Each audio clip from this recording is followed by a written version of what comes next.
Bom, então, pessoal, bom dia aí, né? Hoje, dia 2 de maio, né? Então, sabadão de feriadão aí. Nós falamos na semana passada sobre o CPC 25, passivo, né? Provisões, ativos contingentes. E hoje, na nossa programação, é fluxo de caixa, não é isso? Na nossa programação, então, é falar do CPC 3, fluxo de caixa. Muito bem. Bom, vocês viram que eu criei lá o grupo, né, para a gente poder falar. Eu mandei por e-mail e também pelo grupo o convite para as pessoas. Vocês receberam só pelo e-mail ou pelo grupo? Nós recebemos pelo WhatsApp só pelo WhatsApp, né? Sim. Não, mas eu mandei no e-mail ontem também. Eu mandei nos dois, mas... é porque eu não vi o meu e-mail ontem. Não, mas tranquilo, eu mandei nos dois, tá?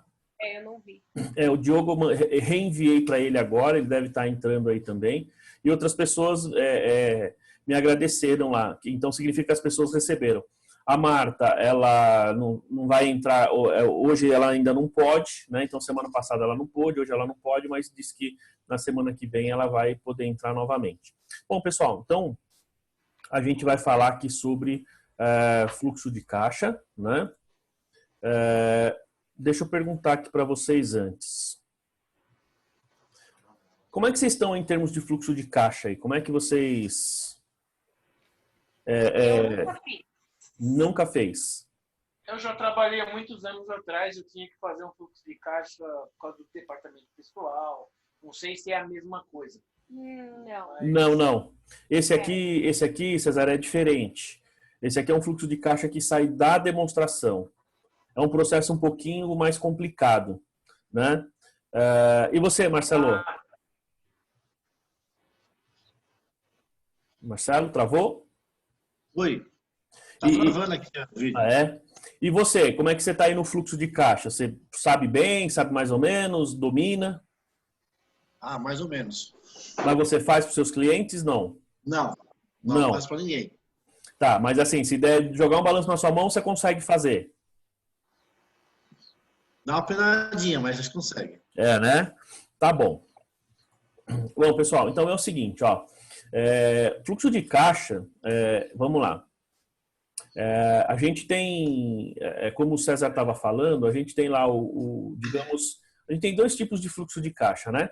Esse fluxo de caixa aqui, que ele vem do CPC 3, né? Para nós, CPC 3, a norma internacional é o IAS 7 e nos Estados Unidos a norma americana é o FAS 95, tá? Bom, esse procedimento de fluxo de caixa, ele é diferente desse fluxo de caixa que o César comentou aí. Bom, qual que é a diferença? Aquele fluxo de caixa que o César comentou, que a gente chama de forecast, né? Ou seja, é a sua previsão de caixa que você vai ter nos próximos, né? Não era esse, César, que você fazia? Exatamente. Próximo 30 dias. Exatamente. Então, qual que é a nossa expectativa de gasto daqui uma semana, daqui um mês, por conta da folha e tal? Isso aí a gente chama de forecast, ou seja, forecast é previsão, né? Então, se vocês forem ver aqueles canais assim, aqueles jornais americanos, ingleses, tal, né? A CNN, enfim. Aí quando a pessoa está falando do tempo lá, ela está falando, ó, a weather hoje, não sei o que, o tempo hoje e tal. E aí aparece lá, forecast, né? Ou seja, forecasting, né? Ou seja, a previsão para os dias futuros, né? Ou seja, a previsão para a semana seguinte. Muito bem. Esse é o fluxo de caixa que a gente fala, digamos, mais financeiro. Evidentemente que esse fluxo de caixa que a gente vai ver, ele também é financeiro, senão não chamaria fluxo de caixa, mas tem uma diferença.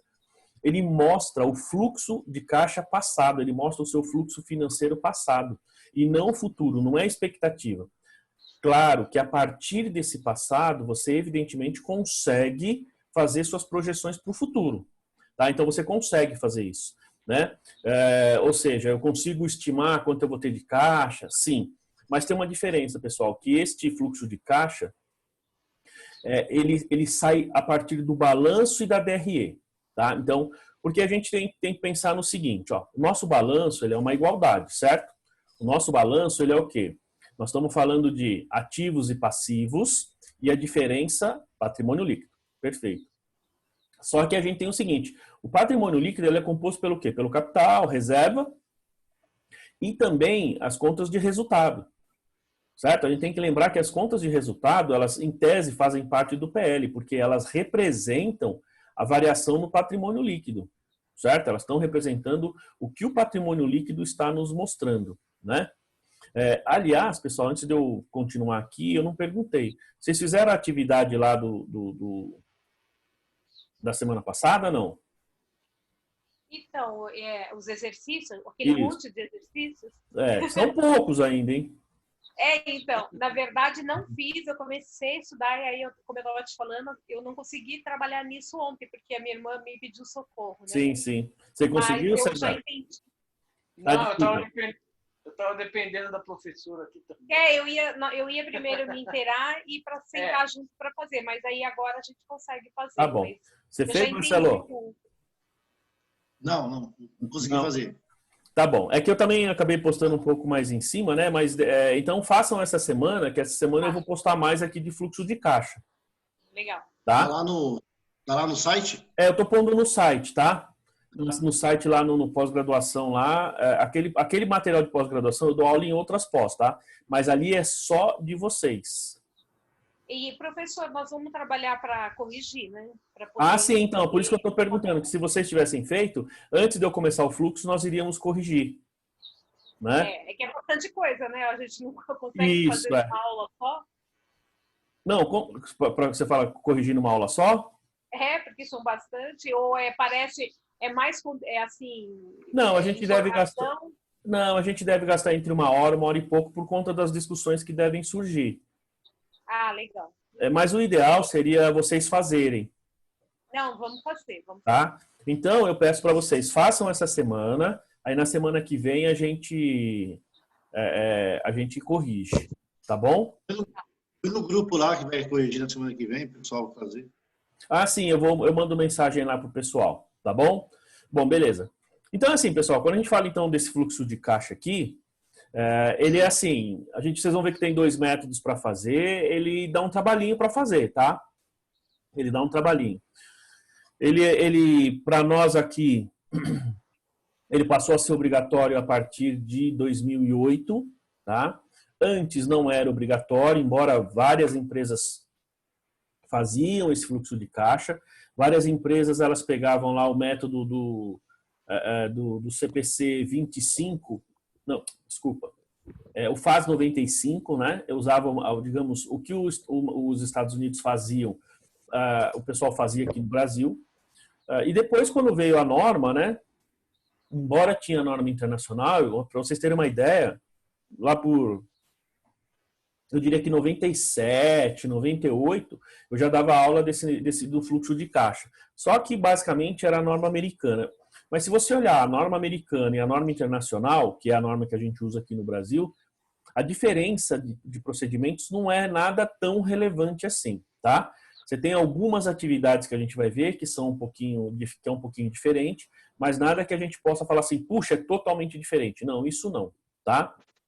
Bom, e a vantagem desse fluxo de caixa, pessoal, é que, assim, a gente consegue fazer uma série de previsões financeiras e mais. Não sei se vocês passaram, não sei se o Marcelo principalmente já passou por isso, né? Mas o César e a Solange estão fazendo aí, vão começar aí com o negócio, o escritório e tal, né? Enfim, fazer esse tipo de atividade. É muito comum você entregar uma demonstração para o seu cliente, aí chegar lá o seu cliente fala assim, peraí, essa demonstração é bonita, é legal, mas esse lucro não é verdadeiro, esse lucro não existe. Já passou por isso, Marcelo? Na hora que você entrega, o cara fala assim, não, você está me falando que eu tenho esse lucro de 1 milhão, mas eu não tenho esse 1 milhão no meu bolso. Eu não tenho esse 1 milhão no meu caixa, né? Não sei se vocês já passaram por isso. Eu já passei por isso uma vez, faz bastante tempo. E na época que eu fiz isso, né, quando o cliente me questionou por isso, a gente não tinha o fluxo de caixa aqui no Brasil, né? E aí, assim, claro, eu tive que explicar para ele o balanço e tal. A DRE, explicar que o lucro é um efeito econômico, não é necessariamente um efeito financeiro e assim sucessivamente, tá? Só que tem um detalhe, né, pessoal? Hoje, tem muita gente que ainda acha que o quanto você tem de lucro, efetivamente, é o quanto você vai ter no seu caixa. E a gente sabe que não é isso que acontece, né? A gente sabe que o lucro, ele é um efeito econômico. Então, parte desse... Claro, tem situações que o seu lucro pode ser 100% financeiro, principalmente empresas pequenas prestadoras de serviço. Então, o seu lucro, digamos, o que eu tenho de receita eu recebi e o que eu tenho de despesa, o custo eu paguei, o que sobra de lucro é o que você tem no seu caixa. É fácil assim, né?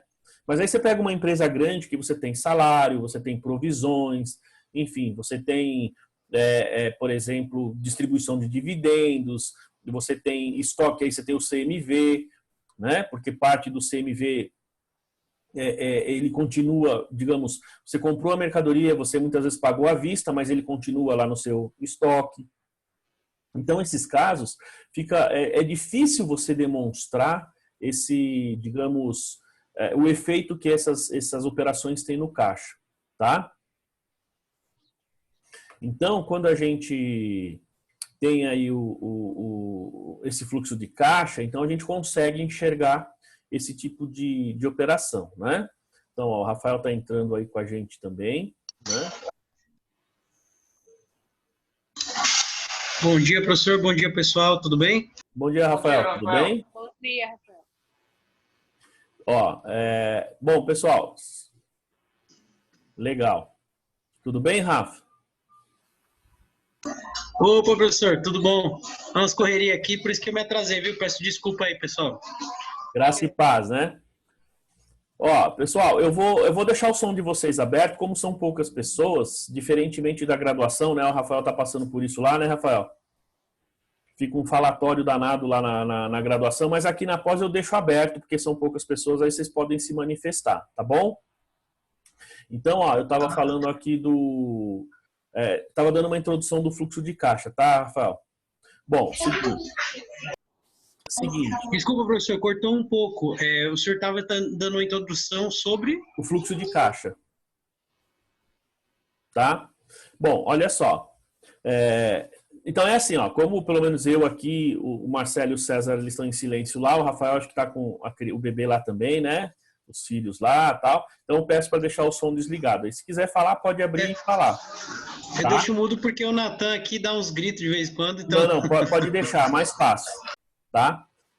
Beleza. Então vamos lá. Então é assim, pessoal, quando você está falando do fluxo de caixa, ele ajuda muito para você tomar decisão a partir do caixa. Pensa na seguinte estrutura, né? Veja, você tem... eu não sei se vocês chegaram a fazer doar, não sei se alguém chegou a fazer doar. Eu fiz uma vez. Você fazia, Solange? Não, eu fiz uma vez para uma empresa que era necessário fazer e olha, sem ninguém ajudando, eu sofri muito. A forma que eu consegui aprender além de ler foi pegar todas as publicações que eu encontrei no jornal, uma época que as coisas não eram assim tão fáceis, a informação não era tão disponível, e aí eu fiz na raça mesmo, mas eu sofri, viu? Você já chegou a fazer, Marcelo, César, não sei, o Rafael, Não. Talvez não. Não, né? Não, sou muito novo. Não, professor, eu não cheguei a fazer. Bom, funciona assim, pessoal. Quando você pega a sua... a doar, a gente chama ela de demonstração das origens e aplicações de recursos. Então imagina, você tem lá, vou colocar aqui, você tem 4 blocos no seu balanço. Você tem circulante, ativo e passivo, você tem não circulante, seja ativo e passivo, incluindo aqui no não circulante o PL. Tá bom? Bom, e o que nós fazíamos? Então as partes de cima, que era o circulante, nós isolávamos, e tudo que era não circulante, nós fazíamos assim, ali você classificava como origem e aplicação de recursos. Muito bem. Essa era uma demonstração, digamos, totalmente econômica, tá? E ela foi substituída, então, pelo fluxo de caixa em 2008. Por quê? Porque quando você fazia, na verdade, assim, a gente isolava o ativo circulante e o passivo circulante, pegava a diferença entre os dois, e aí eu pegava as variações que ocorriam no meu não circulante, seja ativo ou passivo, né, incluindo a IPL. Consequentemente, a variação que me dava no não circulante tinha que me dar o meu capital circulante líquido lá em cima, que era ativo menos passivo circulante. Bom, isso era uma demonstração muito, digamos, econômica. Por quê? Porque, por exemplo, você tem um estoque, tá? ele está dentro do circulante. Você tem contas a receber, está dentro do circulante. Então, essas contas, elas ainda vão demorar um pouco, em alguns casos, para que ela possa interferir no caixa, tá? Claro que o objetivo, neste caso, não era o fluxo de caixa, é uma outra demonstração, mas ela gerava muita confusão, tá? Bom, principalmente para quem é analista de mercado, financeiro, que não tem, assim, grandes, digamos, como se diz? Não tem uma facilidade contábil de pegar o demonstrativo e entender ele no seu conceito geral, então sofria muito, né? Como a própria Solange falou, eu sofri muito para fazer. E realmente não era só para fazer, era para entender também, tá? Porque você tinha um aspecto econômico muito forte ali. E aí a DOAR não demonstrava necessariamente o que deveria demonstrar, ou pelo menos para analistas, digamos assim, tá? Acontece que em 2008, então, deixou de ter a DOAR e passou o fluxo, ter fluxo de caixa. Só que é o seguinte, pessoal, vejam, na DOAR, como eu disse a vocês, eu isolava as partes de cima, ativo circulante, passivo circulante, e tinha que bater com as minhas variações aqui no meu caixa equivalentes de caixa. Desculpa, no meu não circulante.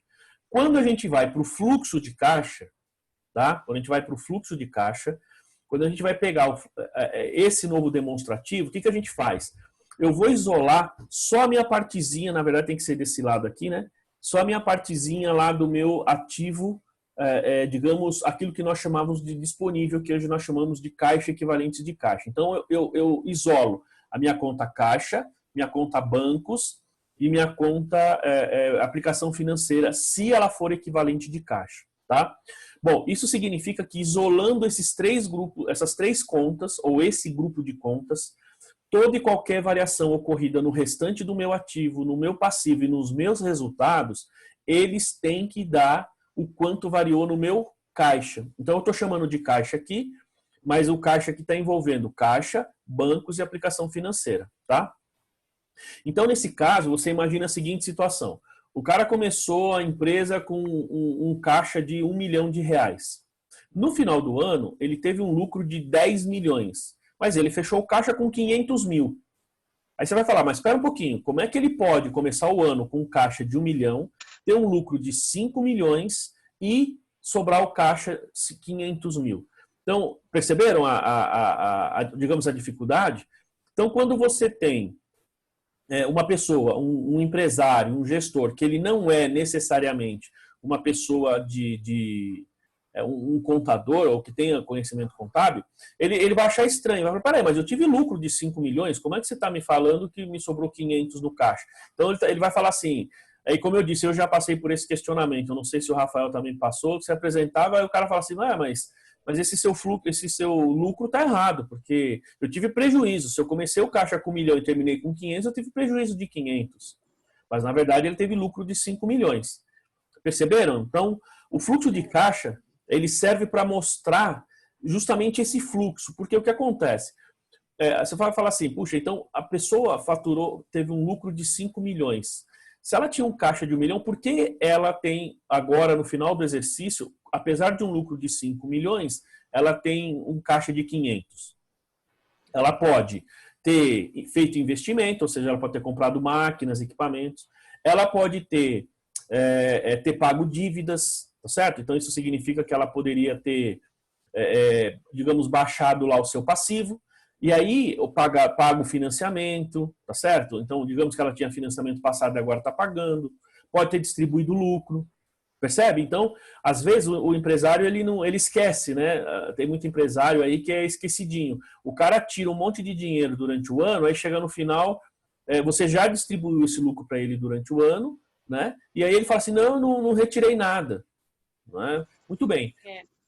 Acontece. Da mesma forma que quando eu tenho um balanço com prejuízo, não significa necessariamente que a minha conta está devedora. Sim, exatamente. O que pode acontecer é o contrário. Você foi lá, você teve um prejuízo e o seu saldo de caixa, equivalente de caixa, está positivo. Né? Como pode acontecer isso? Bom, eu posso ter prejuízo e esse dinheiro entrou porque tá lá, veio do meu faturamento e tal. E esse prejuízo que eu tenho pode ser um prejuízo que não interfira no caixa. Por exemplo, equivalência patrimonial. Então, você tem um efeito negativo econômico, mas não financeiro. Perceberam? E também você pode receber eu fico pensando numa situação, como que eu posso ter prejuízo e ter dinheiro no caixa? Uma situação que pode explicar isso é um adiantamento de clientes. Por Quer exemplo. dizer, você tem um custo e não realizou a receita, o que não está de acordo com a norma contábil também, né? Não, mas se Eu for. tenho que ter sempre uma receita com custo equivalente. Não, mas se for, veja só, cuidado, que é assim, que se você tem um adiantamento, então em tese você tem um passivo. E aí você não teria necessariamente o resultado. Ele impactou o caixa, mas não o resultado. Porque, por exemplo, sim. né? Porque aí eu credito passivo e debito caixa. Né? Debito aqui, Seria uma explicação porque eu tenho prejuízo e tenho dinheiro isso, no caixa. exatamente. Uma conta de adiantamento de clientes, que é algo que vai se realizar. Né? Então, essa é uma situação. Uma segunda situação é quando você tem, digamos, você fez um empréstimo no final do ano. Ah, tá, também. Era isso que eu ia falar. Capital de giro, sei lá, aquelas contas garantidas, né? Exatamente. Quando você tem situações desse tipo, o que acontece? Você pode pegar esse recurso vai efetivamente impactar seu caixa, mas não seu resultado, entendeu? Então, você tem esse tipo de operação. O difícil, muitas vezes, é mostrar isso para o empresário. Porque tem empresário que o cara acha que se você não tem o dinheiro no banco, você não tem lucro, né? E não é bem assim. Então essa E aí ele não entende porque tem imposto a pagar também, né? Exatamente, né? Ele não entende muito porque o que acontece? Nós somos tributados pela variação no patrimônio, que é considerada, digamos, a partir do regime de competência. Então, se você fez uma venda, ainda que você não tenha recebido, você tem que pagar o imposto. Por quê? Porque o seu direito aumentou, o seu ativo aumentou. Lógico que se eu estou no simples e no presumido, né, dependendo da situação, eu posso tributar a partir do regime de caixa.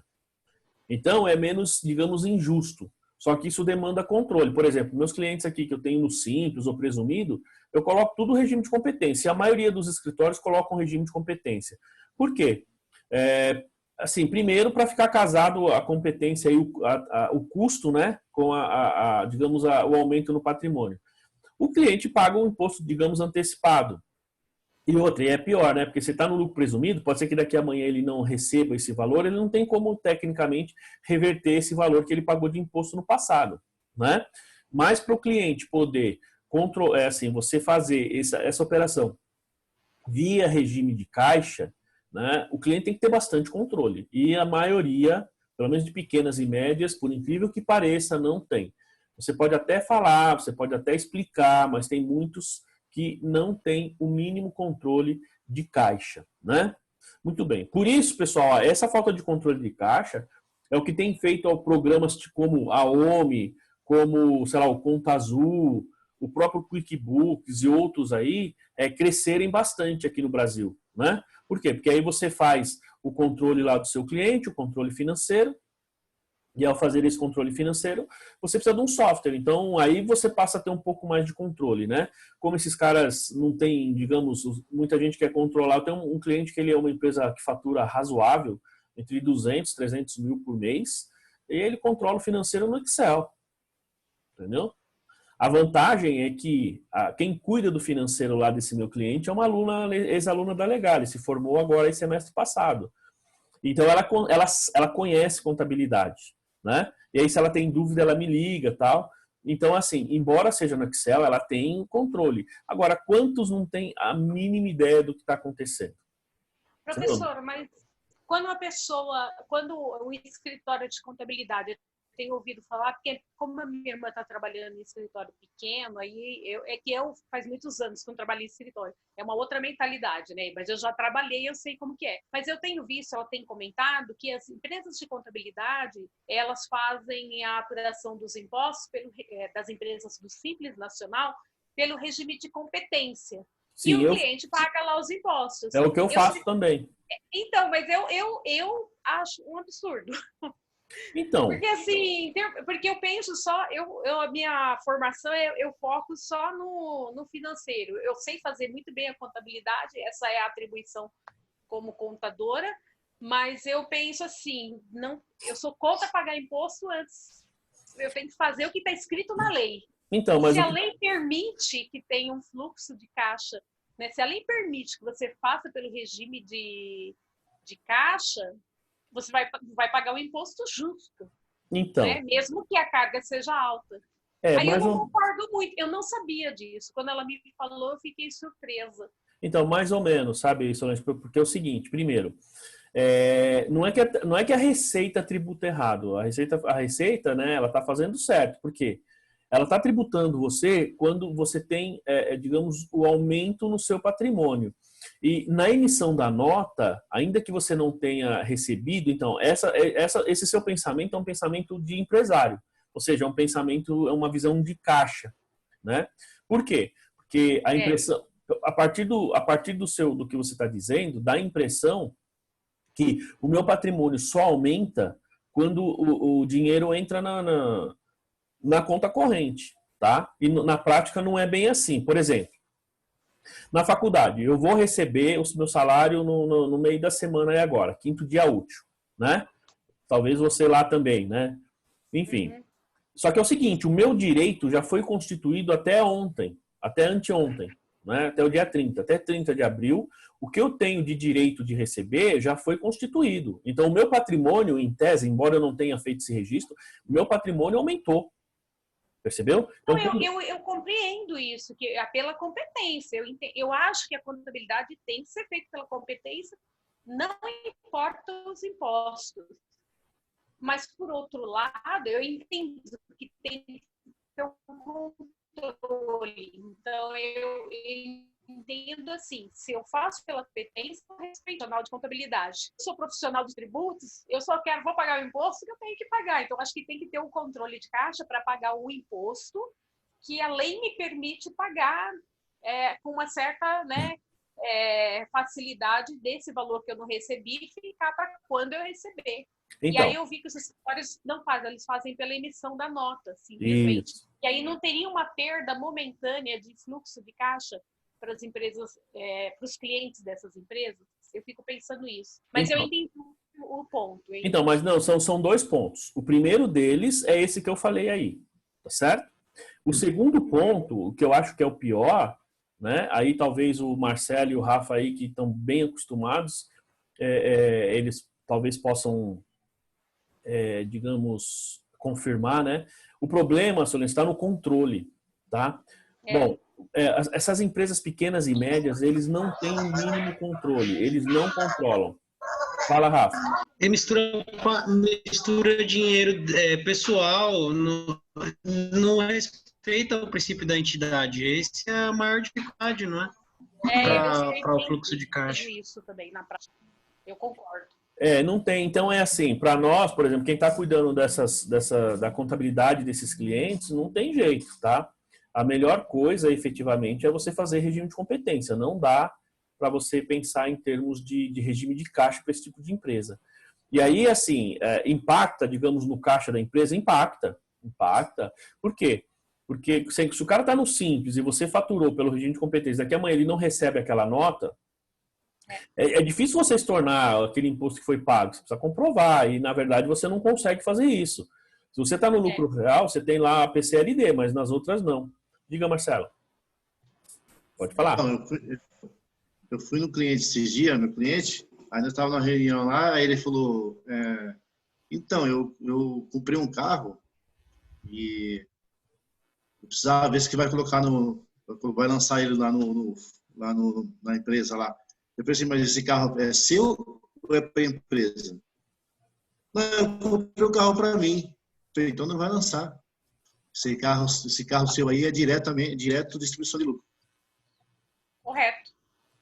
Exato. E aí, o que ele falou? Aí ele achou que ia lançar. Ele falou assim, não, mas eu achei que, como está o nome da empresa, eu poderia lançar ele para depreciar. Eu falei, não, senhor, você pode considerar como ligeiro, hein?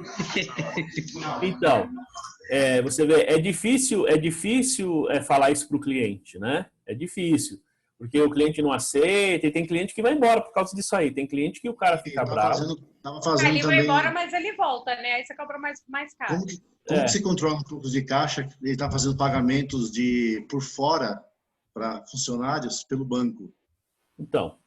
Bem complicado. E quando eu estava fazendo os lançamentos contábeis lá, eu via um monte de pagamento de salário, que ultrapassou DP, a folha, eu falei, mas isso aqui não é salário, isso aqui acho que é um por fora. Aí eu fui perguntar para ele falou, não, sabe o que é? É que os funcionários aqui recebem um por fora. Eu falei, você faz o banco da empresa? Você tem que me mandar o que é pago para a empresa, não por... Brincadeira, isso aí, viu? Então, o problema é que a gente é difícil, né? É difícil. Primeiro, você vê, não tem controle. E outra, o cara faz e ele acha que o dinheiro é meu, a empresa é minha, eu faço do jeito que eu quero. Entendeu? O problema é que esse cliente só vai sentir depois quando ele for autuado. Né? Quando vier uma fiscalização, é aí que que vai cair a ficha. E aí a gente também entra no outro detalhe, tá, pessoal? Eu abri uma conta de despesas com bonificações e tá lá, lançado. Direto para despesa. Tem que fazer alguma, digamos, dar um jeito lá na contabilidade, né?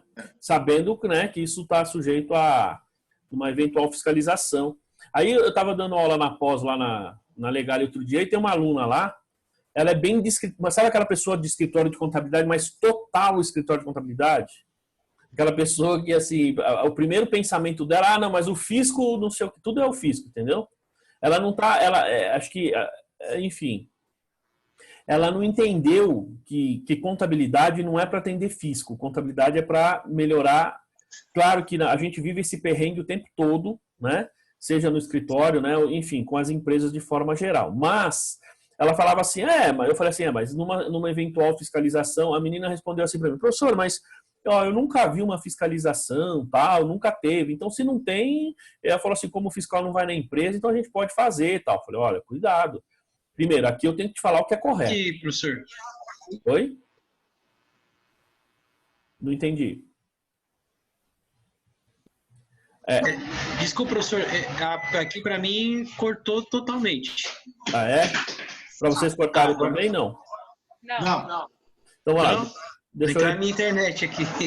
Não, mas deixa eu repetir. Eu falei assim, eu estava dando aula na pós lá na Legale, que as aulas lá agora estão gravadas, tá? A gente não tem aqui como na graduação, que a gente faz pelo Zoom, tem professor que está gravando, tal, mas eu estou fazendo online como a gente está fazendo aqui, né? E no horário da aula.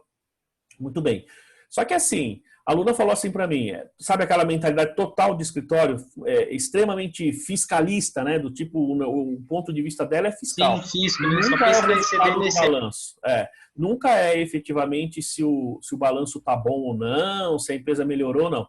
Ela falou assim, professor, mas a gente não tem fiscalização, eu estou há muitos anos aí, nunca vi uma fiscalização, uma empresa no Simples, a Receita não manda fiscal, dificilmente vai pegar.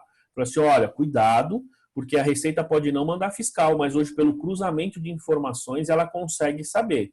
Eu falei assim, no meu ponto de vista, eu acho o seguinte, esse procedimento de fiscalização ele tem aumentado, eu acho que com o tempo os valores vão diminuir, e como você vai ter todo o procedimento, digamos,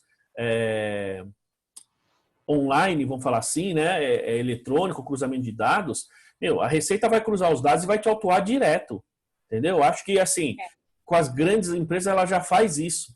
Com as pequenas empresas ela ainda não faz, quer dizer, não é que não faz, em alguns casos já faz, mas é por conta até de, digamos, de custo, de controle e tal, mas eu acho que em pouco tempo isso vai mudar. Então a gente não pode, né, ter essa visão do tipo, não vou fazer porque o fisco não quer. Não, tem que ser como o Marcelo falou, a legislação não aceita e eu não vou fazer, né? Vou simplesmente, como se diz, vou fazer o que é certo, né? A Receita faz cruzamento de dados de pessoa física, imagina do jurídica. Exato, com certeza. Porque os bancos têm que mandar informação das operações bancárias todo mês, né? Então, operação com cartão de crédito, tudo isso está sendo informado para a Receita, cartório, né? Então, por exemplo, você comprou o veículo lá, o cartório está informando a Receita se você está comprando ou está vendendo, né? Tive um cliente esses dias que a Receita cruzou o negócio financeiro dele, aplicações financeiras, que ele não estava contabilizando, mais de 5 milhões aplicados sem estar contabilizando. Teve que pagar quase 70 mil teve que retificar todos os DCTF, declarações aí. Declarações lá. teve que retificar tudo e ele pagou quase 70 mil reais de imposto. Então, Eu você vê? soube também. E as multinhas?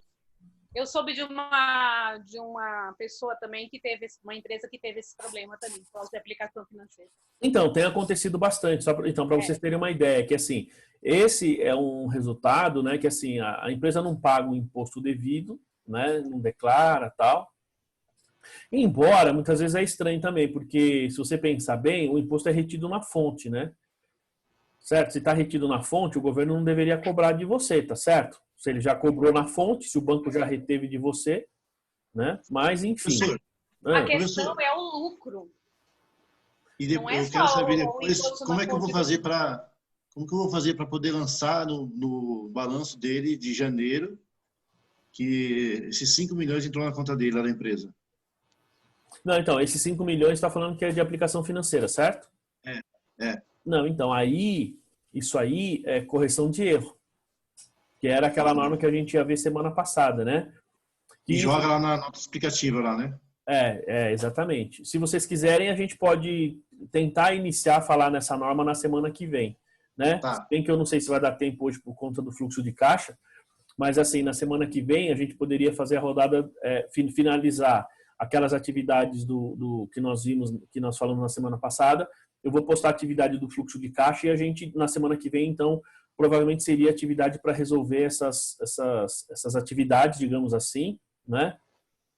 E começar a falar. A gente poderia até inverter e falar também desse CPC 23 para você entender esse procedimento, Marcelo. É assim, eu vou falar da forma que era antes, tá? Contabilmente continua. A nomenclatura é que mudou. Você vai pegar, por exemplo, tenho que debitar lá a minha aplicação financeira de 5 milhões, ou caixa, ou banco, né? E creditar resultado de exercícios anteriores. Entendeu? Lá no patrimônio líquido, você vai ter que fazer um lançamento no PL. E aí, você está aumentando, o patrimônio da empresa, em tese você tem imposto a pagar aí. A questão é que esse imposto já foi retido, então, em tese, não deveria ter imposto para pagar, porque se ele já foi retido, né? Ah, mas eu não contabilizei. Tudo bem, você tem um erro contábil, né? Assim, tem que saber qual é a base. Você tem digamos, essa autuação que o fisco mandou lá. Eu cheguei a ver uma, mas eu não fiquei com nenhum papel. Porque o ideal seria, se você tivesse, você pode até tirar o nome do cliente lá, para a gente ver a base legal disso daí. Tá, vou ver. Né? Assim, mas tira os dados do cliente, né? Porque aí dá para saber por que o fisco está autuando. Eu vi vários casos, né, com a própria... Eles estão autuando de 5 anos atrás. Exato, então, mas por quê? Porque você não pagou imposto ou porque você não declarou? Você entende? Então, a multa... Declarou. Oi? Não declarou. Então, é isso que a gente precisava ver, qual é essa base aí, né? Bom, mas enfim. Beleza, então, pessoal, o fluxo de caixa, ele tem essa, digamos, essa função, né, de fazer digamos, essas estimativas futuras, te ajuda nas estimativas, vocês vão ver que é um dos itens lá dos objetivos, né, da finalidade do fluxo. Mas, assim, tem que ter em mente que ele pega aquilo que aconteceu no seu exercício. Então, ele pega o que aconteceu. Nós estamos em 2020, estamos fechando 2019, tá? Então, ele vai pegar o ano de 2019 e vai falar assim, ó, o seu caixa em 2019 se comportou de tal maneira. Diferentemente daquele fluxo que o César fazia, né, que você olhava de hoje para frente. Nesse caso, eu posso fazer isso, pegar em 31 de dezembro e projetar, mas aí é projeção a partir do fluxo, tá? Bom, nós temos aqui, ó, vamos ver se... Ó, né, então a gente tem aqui o CPC3, né, o fluxo de caixa, tá? Temos aqui o CPC3, enfim. E aí nós temos aqui o seguinte, pessoal, então qual que é o objetivo especificamente dessa norma aqui, né? Então quando a gente fala de CPC3, vai falar aqui, ó, então fornecer base para avaliar a capacidade de a entidade gerar caixa e equivalentes de caixa, tá? Então, quando ela está fazendo a sua análise, é importante você saber quanto a empresa gerou de caixa, gerou de equivalentes de caixa. Por quê? a gente tem no mercado, você tem um posicionamento que diz assim, a empresa vale quanto ela gera de caixa. Então ela pode ter um lucro, um patrimônio absurdo, muito bom, enorme, mas ela não consegue gerar caixa. Então, se ela não consegue gerar caixa, significa que, em tese, ela não vale nada. Entenderam? Porque para que serve uma empresa que não gera dinheiro? Porque a gente tem que pensar o seguinte, lógico que a empresa, a finalidade dela é prestar o serviço e, por meio desse serviço, gerar o lucro, remunerar acionista, tal. Mas às vezes você tem lucro, mas não tem dinheiro em caixa. Eu já vi várias situações na qual eu chegava lá no final do ano, eu, inclusive já passei por isso, né? Por exemplo, chega lá no final do ano, o cara não tem dinheiro para te pagar 13º, por exemplo. E olha que às vezes ele fez o reconhecimento mensal, aquele que nós falamos na semana passada, ele fez o accrual, né? Ele fez o reconhecimento dessa despesa mensalmente, só que chega na época lá, não tem dinheiro. Ou então a empresa no balanço teve lucro, ela vai lá distribuir lucro lá para o acionista, faz o reconhecimento lá no passivo, só que chega lá na época de pagar, não tem dinheiro. Já viram essa situação, não? Eu já teve uma faculdade, já 2 vezes, 2 faculdades já aconteceu isso comigo. Eu trabalhava na faculdade 3 meses sem receber salário. Eu simplesmente larguei mão e fui embora. Eu avisei e falei, desculpa, 3 meses é demais, né? E fui embora. Por quê? Porque a faculdade não tinha dinheiro para pagar os professores. E isso, gente, nós estamos vendo agora, nesse período, muita empresa está fechando, né? Eu comentei semana passada, a escolinha do meu filho fechou efetivamente, demitiu todos os funcionários, tá? Só uma funcionária que ficou, porque a dona da escola, ela tem outra escola, né? Uma escola técnica, e aí, assim, a escolinha de educação infantil fechou, demitiu todos os professores. Por quê? Por conta dessa crise, não consegue se manter. Na escola técnica, a gente consegue fazer aula online. Nas faculdades, nós estamos fazendo aula online, ao vivo, gravada, que seja, né? Mas você pega uma escola que é para educação infantil, como é que você faz? Não tem jeito, né? Você pega, meu filho, ele estava também numa escolinha de música. Ele estava fazendo iniciação musical, né? Ele gosta muito de bateria, até comprei uma bateria para ele aí, né? Então aqui a gente tem vários instrumentos, tal, tem o violão, ele tem o piano, agora tem a bateria, tal, né? Enfim, tô aprendendo a tocar umas músicas aí, hein, Rafa? Logo, logo vou fazer um louvor lá com vocês lá, hein? Né? Opa, o meu já tá aqui do lado já. Né? Enfim, aí o que acontece? Veja, a escolinha dele também tá fechada. Tá fechada. E aí, imagino como é que estão esses professores, né? Por quê? Porque a gente tentou fazer uma aula online, tá? Só que assim, ele é bebê ainda, ele tem 2 anos, ele foi um sufoco. Eu pegava o notebook aqui, ele ali na verdade, nem na bateria, eu tenho um xilofone dele aqui, ele pegava no xilofone e seguindo a instrução do professor, só que sem chance, foi uma aula só. Quando voltar, ele vai voltar para a escolinha, mas vejam, são empresas que estão fechando. Por quê? Porque não consegue gerar fluxo de caixa. E aí, pessoal, a gente cai nisso aqui, ou seja, fornecer base para avaliar a capacidade para a empresa gerar caixa. Nessa pandemia, as empresas perderam basicamente essa capacidade. Se a gente for olhar, né, do ponto de vista, digamos, do presidente, eu até entendo o ponto de vista dele, falar assim, não, a gente precisa que os negócios voltem. Tudo bem, eu entendo isso, porque as pessoas estão perdendo o emprego, né? Como eu disse, já 2 casos aí que estão próximos aqui, as pessoas perderam o emprego. Mas assim, claro que eu prefiro valorizar a minha vida, tá certo? Né? Eu acho que cada um aqui tem que valorizar a vida, porque não adianta eu ter, digamos, uma oportunidade para trabalhar, mas não ter vida, não ter condição de trabalhar, ficar doente, né? Então, assim, mas o impacto está sendo muito grande. O mundo, pessoal, podem esperar que a gente, como não consegue gerar caixa, nós vamos entrar numa recessão aí bastante forte, tá? Mundial. Nós estamos num período de guerra, né? Na verdade. Exatamente. A nossa situação é como se fosse uma guerra. Então, não dá para ter economia e nem dá para ter não guerra. Infelizmente, pessoas morrem, pessoas ficaram doentes e pessoas ficaram numa situação muito crítica. Com certeza. Exatamente. É muito triste, mas é a realidade. Exatamente. Diga, Rafa. Infelizmente, também senti isso daí essa semana. A Contimatic mesmo teve muita queda no faturamento, né?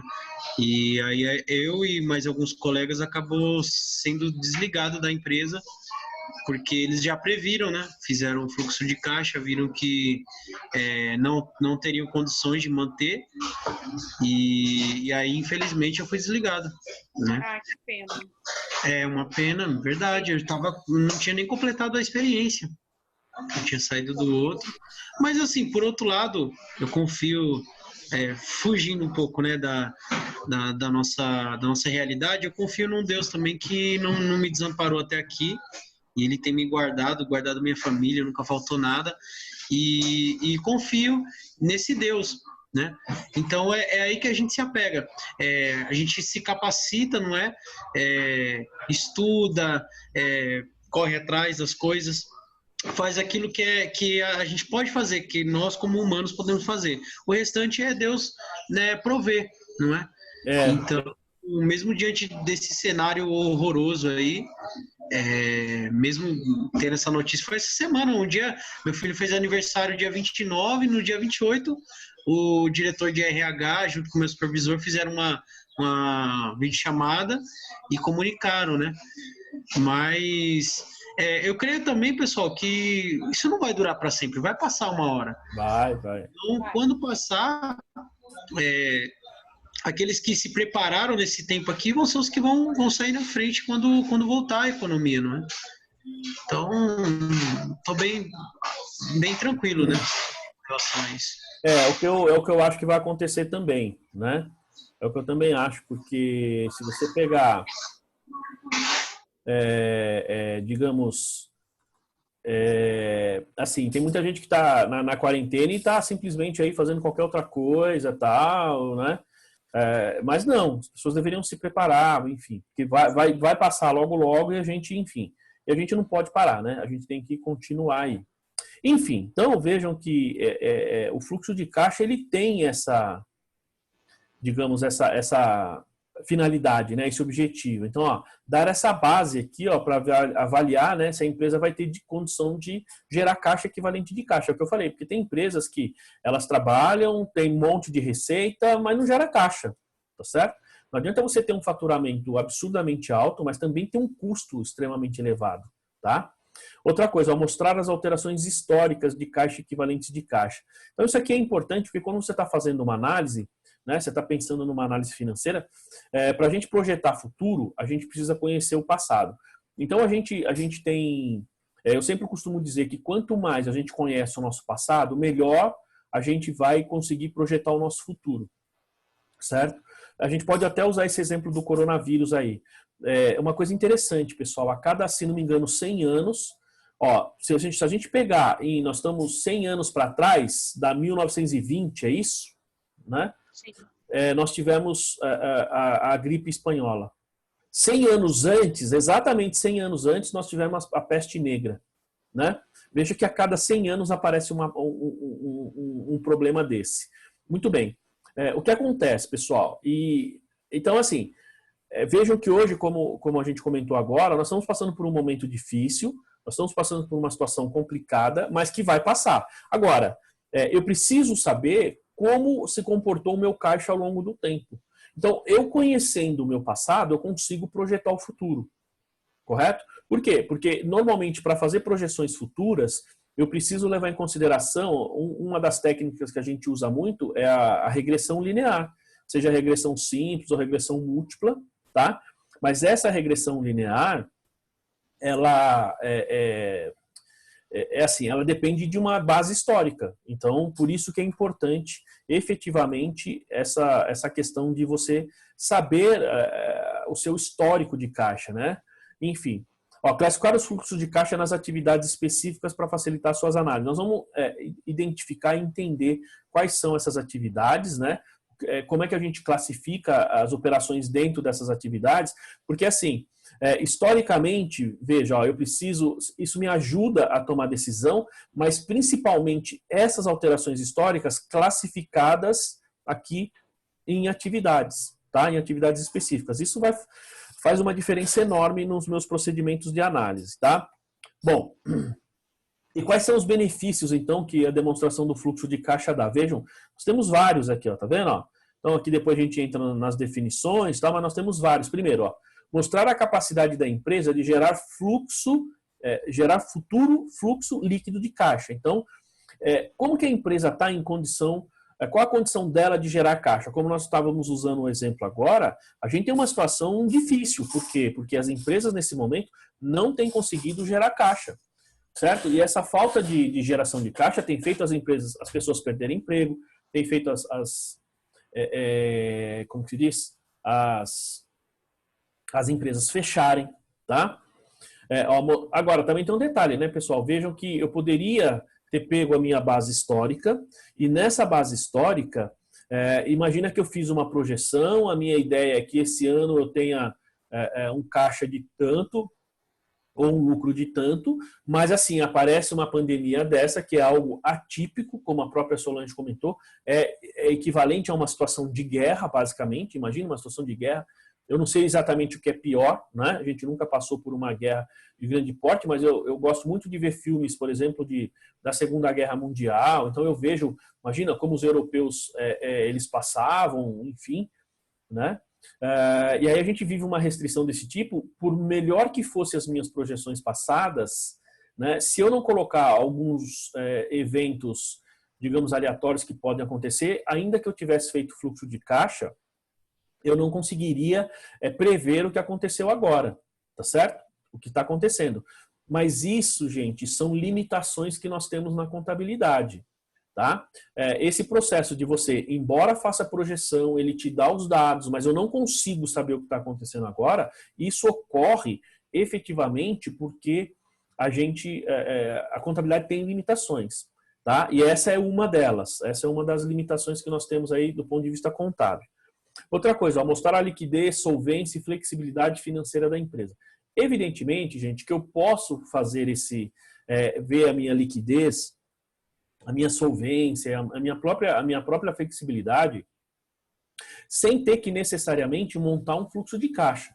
Eu posso fazer isso usando os meus indicadores, mas o fluxo de caixa, ele melhora a minha análise, tá? Porque se eu pegar aqui, por exemplo, vou pegar a minha liquidez, tá? Então, se eu dividir ativo circulante por passivo circulante, eu tenho minha liquidez corrente. Perfeito. Eu chego no meu indicador. Agora, eu sempre falo, pessoal, já dei muita aula de análise de balanço. Quando a gente dá aula de análise de balanço, tem muito professor que, o que eles fazem? Eles vão lá e explica para você como é que você calcula o índice.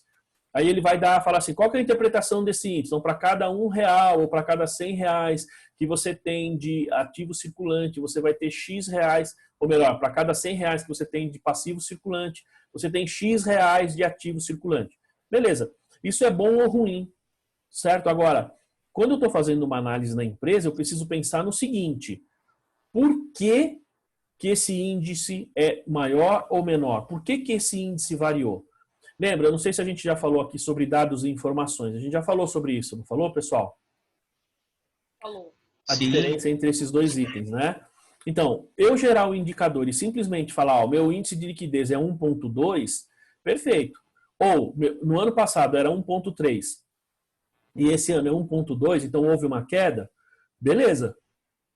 A questão é, por quê?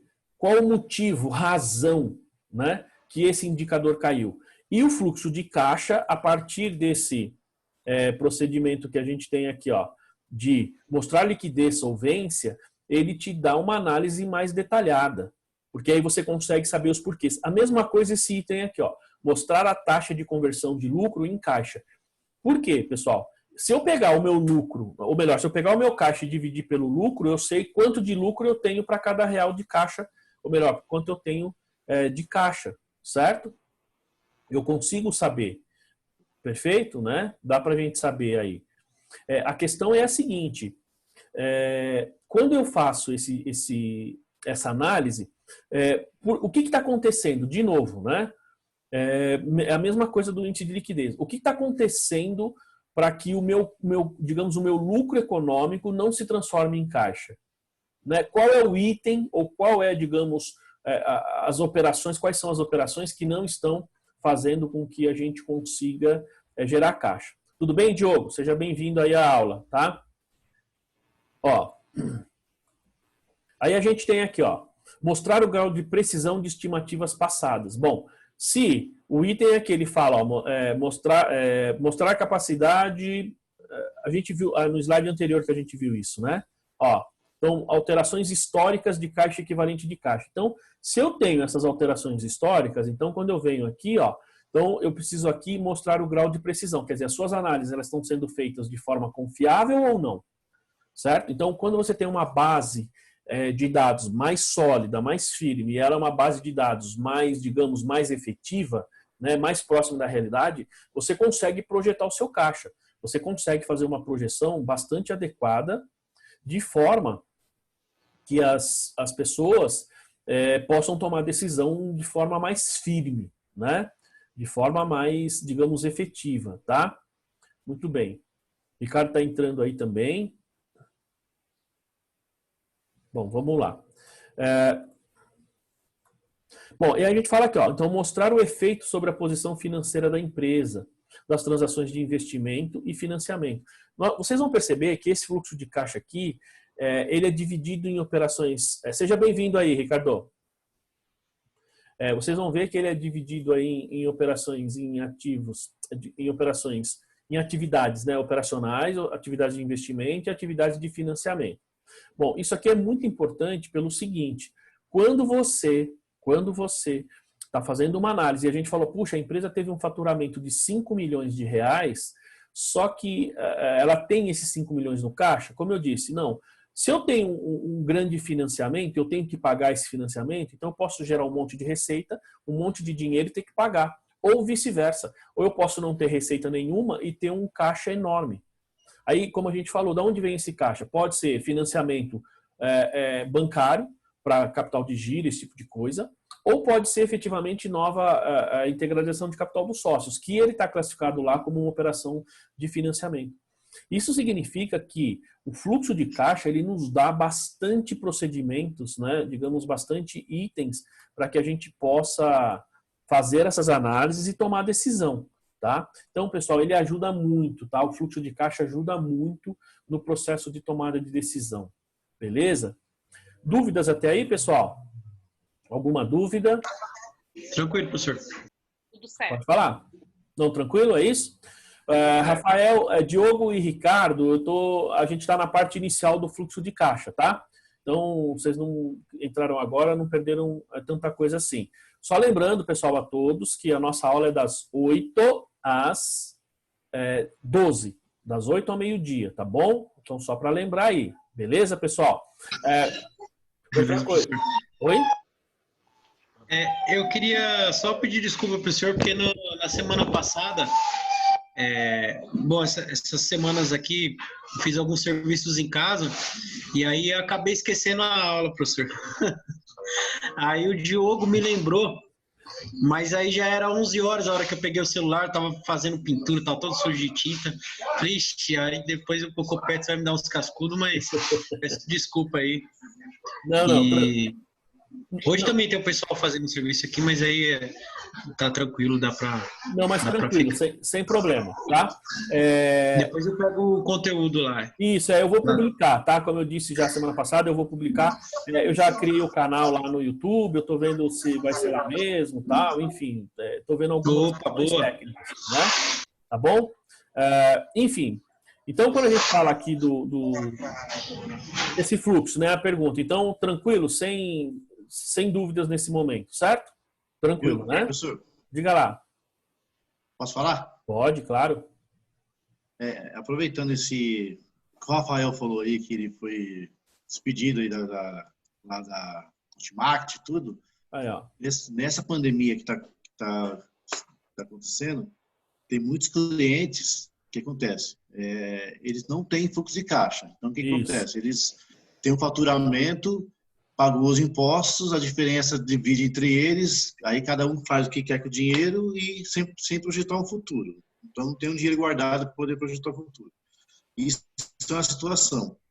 Outra situação é o empresário que agora, com essa pandemia, eles estão se aproveitando de diminuir os salários maiores que eles têm na empresa e depois ele poder contratar o mesmo profissional ou até melhor com um salário menor quando voltar, porque o pessoal vai estar desesperado querendo trabalhar, então o pessoal não vai ficar exigindo muita coisa para poder trabalhar.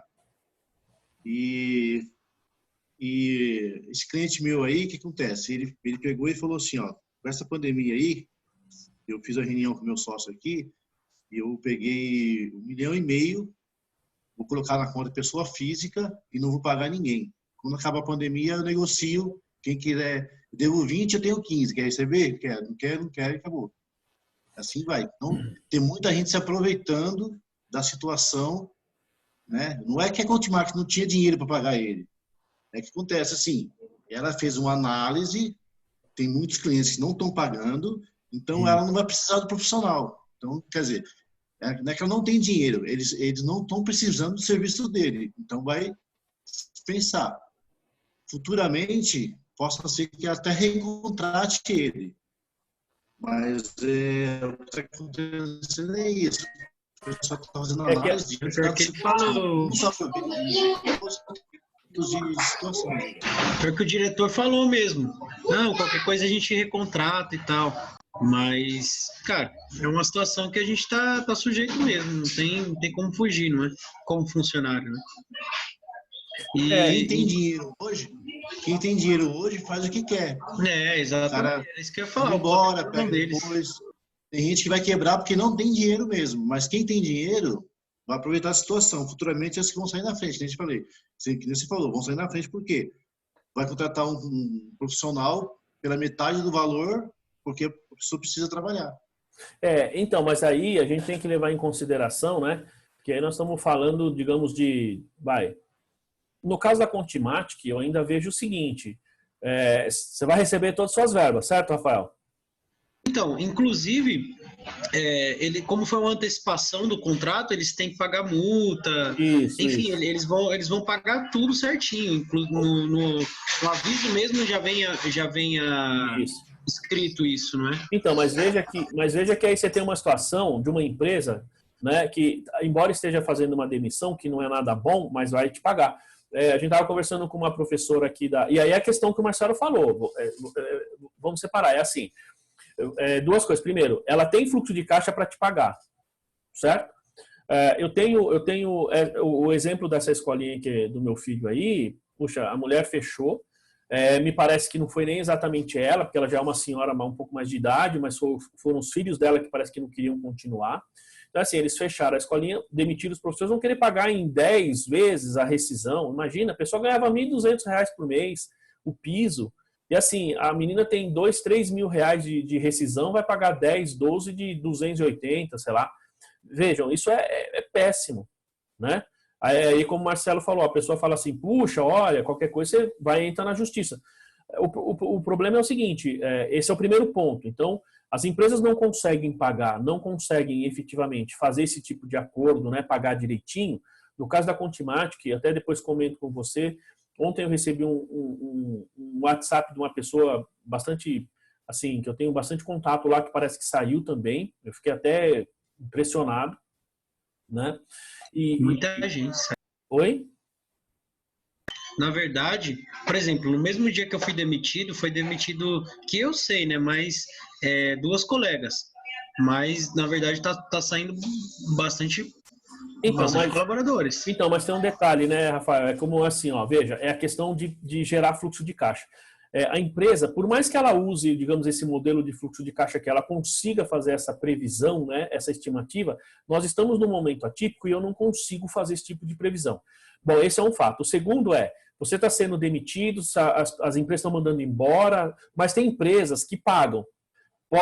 Mas essas que pagam são aquelas que têm fluxo de caixa. Outro detalhe, assim, se a empresa está te mandando embora agora, por exemplo, e ela está te pagando direitinho, como o Marcelo comentou, significa que ela tem uma análise de caixa, porque ela sabe que o volume caiu, percebe? É uma questão de análise. O meu volume caiu, consequentemente, eu vou perder receita, então antes que a situação se agrave, eu vou demitir as pessoas, porque na prestação de serviço, a mão de obra é um item relevante. Se você está falando na indústria e no comércio, não necessariamente, mas na prestação de serviço é. Né? Na prestação de serviço, o mais pesado é a mão de obra, porque basicamente é o que você tem. Né? Claro que na Contimark você tem um pouco também de gasto com tecnologia, esse tipo de coisa. Mas é o seguinte, né? Esta é uma situação. Agora, complementando o que o Marcelo falou, pessoal, a gente tem situações desse tipo, e aí é uma questão, digamos, da cultura do brasileiro. Tem muita gente que age de má fé, certo? Ou seja, nesse momento, quem tem dinheiro e não digamos, pessoas de boa fé estão se aproveitando, manda embora para depois pegar, contratar essa pessoa por um salário muito menor, esse tipo de coisa, entendeu? Então, assim, eu acho que tem muita gente agindo de má fé. Né? E aí isso extrapola efetivamente qualquer procedimento que a gente tenha em termos de gerenciamento. Porque se a pessoa tem má fé, pessoal, não adianta. Tá? Enfim, agora vamos entrar aqui, ó, nós falamos aqui então sobre os objetivos, né, aqui, os benefícios do fluxo de caixa. Então vamos falar das definições, ou seja, os conceitos que são utilizados aqui no fluxo de caixa. O primeiro conceito dele, pessoal, é isso aqui que a gente chama de caixa e equivalentes de caixa, tá? Você pode ver que ele fala aqui, ó, caixa equivalentes de caixa, tá? Ó, tá vendo? Ó? A gente tem aí pelo menos 3 slides para falar sobre esse conceito, tá? Então, o primeiro dele está aqui, ó, caixa. Então, compreende numerário espécie e depósito bancário disponível. Bom, vamos lá. Quando a gente fala no conceito de fluxo de caixa aqui do CPC3, o que é caixa? Não é só aquele recurso, só aquele dinheiro que está na sua gaveta, tá? Caixa, nesse caso, nós estamos falando de aquilo que você tem lá guardado na sua gaveta, mas também o que você tem na sua conta corrente. Conta corrente para fins de CPC3, fluxo de caixa, é caixa. Tá certo? Porque, embora você não tenha ele fisicamente ali com você, ele está disponível para você 100%. Você chega lá, pega esse recurso, saca a hora que você quiser. Isso significa que é um recurso disponível, é caixa. Tá bom? Esse é o primeiro conceito, tá? Aí você vai me falar, às vezes eu falo isso, as pessoas falam, tá, mas e como é que eu classifico? Você vai classificar do mesmo jeito. O dinheiro que está na sua gaveta, você vai continuar colocando como caixa, e o dinheiro que está no banco, você vai continuar classificando como conta corrente, tá? Tudo bem. Tranquilo, Diogo. O importante é assim, você está conseguindo entender bem aí? Está conseguindo entender, ouvir bem? Né? Vocês estão vendo a mensagem do Diogo aí, né, pessoal? Bom, se tiver alguma coisa pode perguntar, tá, Diogo? Fica à vontade. Muito bem. Então, esse aqui é o conceito de caixa. Então, numerário espécie e depósito bancário disponível. Aí a gente tem aqui, pessoal, o equivalente de caixa, que eu vou pular e vou falar aqui o que é o fluxo de caixa. Ó. O fluxo de caixa, quando a gente fala, ou quando essa norma ela usa a expressão fluxo de caixa, ela está falando das entradas e saídas de caixa equivalentes de caixa. Ou seja, é a movimentação. Aquilo que entra e sai, a gente chama de fluxo de caixa. Tá? Então, o fluxo de caixa da operação tal. Nós estamos falando da entrada ou da saída do recurso relacionada àquela operação, digamos assim. Tá? Então, isso é o que ele chama de fluxo de caixa. Bom, agora a gente vai falar aqui ó, o que é equivalente de caixa. Tá? Então, aqui ele vai falar o que é equivalente e depois ele vai dar mais detalhes aqui. Tá? Ó, então, ó, o que é um equivalente de caixa? Deixa eu perguntar, vocês sabem o que é equivalente de caixa? Não? Alguém saberia responder aí? Toda aplicação que você consegue, por exemplo, uma poupança, que você não tem você pode resgatar também a qualquer momento, ou um período. Agora, o período é que eu não vou lembrar. Eu não lembro se era 6 meses ou 1 ano, é considerado curto prazo.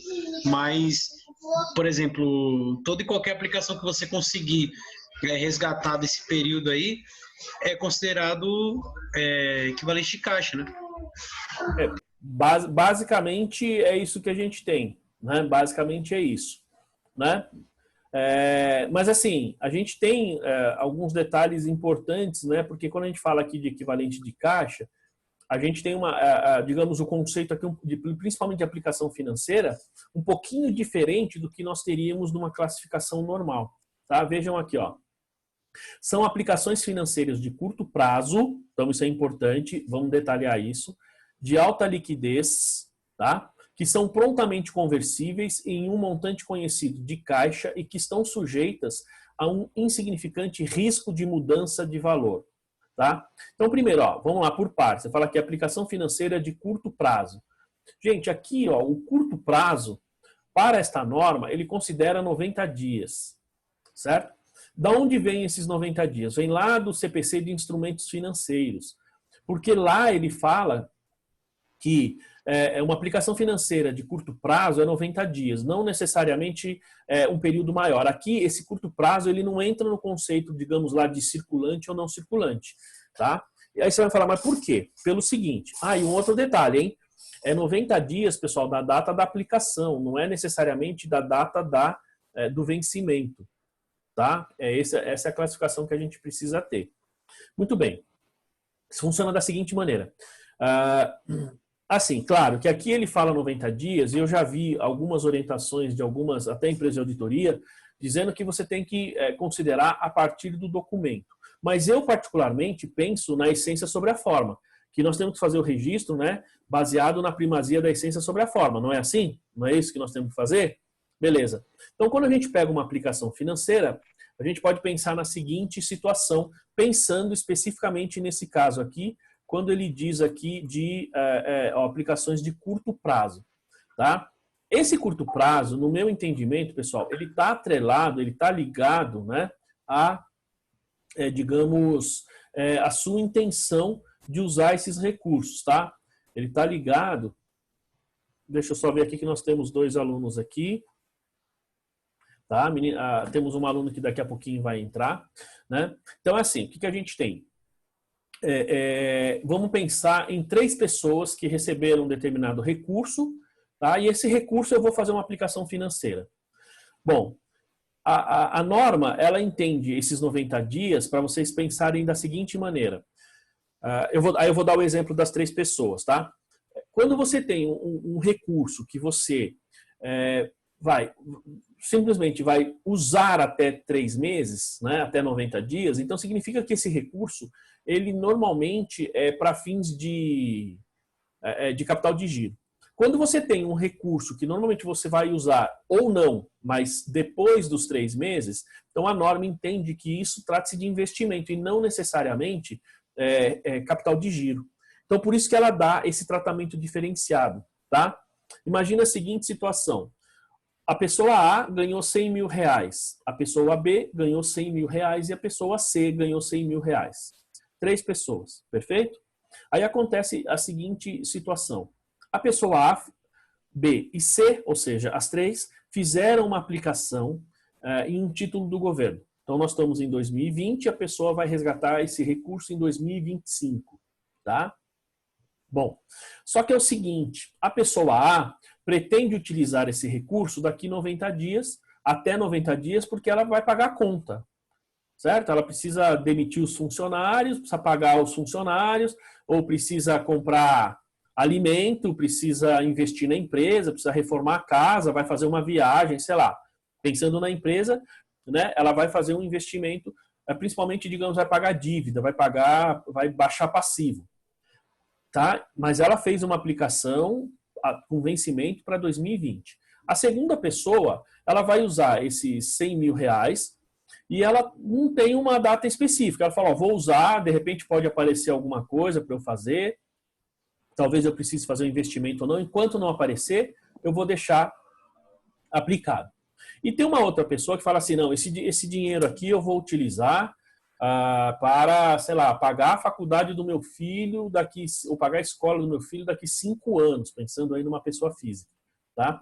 Ou para uma pessoa jurídica, não, eu vou pegar esse dinheiro, vou deixar ele guardado, porque daqui 5 anos nós vamos mexer na nossa sede, nós vamos criar aí uma nova sede, nós vamos criar digamos, vamos montar um novo galpão, um novo escritório.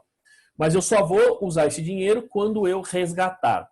Então vejam que eu dei 3 opções para vocês, pessoal. Primeiro, a pessoa A, ela entraria neste item aqui, ó, ou seja, são aplicações financeiras de curto prazo, tá? Quer ver aqui, ó, olha só.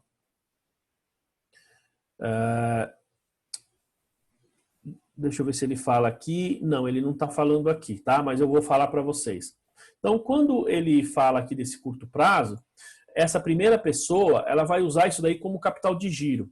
É porque eu tenho um slide que lá fala, não, excluindo casos para capital de giro.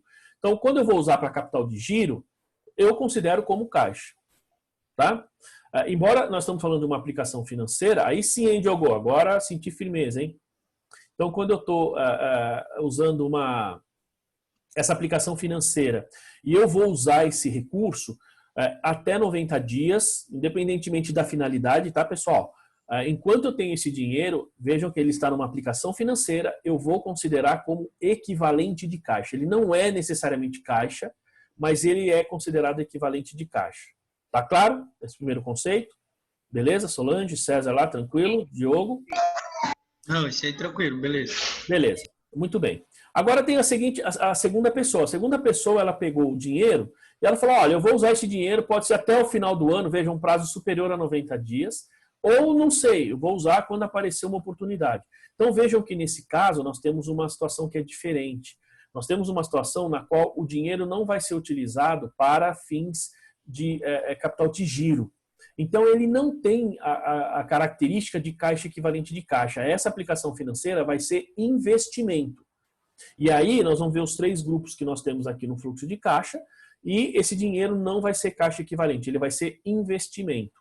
Perfeito? Por quê? Porque não é para capital de giro. Eu vou usar esse recurso para pagar, eu vou usar esse recurso para investir. Quando? Não sei. Agora, o terceiro tipo de pessoa é que a gente chama de... Porque assim, ó, o primeiro a gente chama, pela norma, né, pelos instrumentos financeiros, a gente chama de disponível para negociação. A segunda pessoa a gente chama de disponível para venda.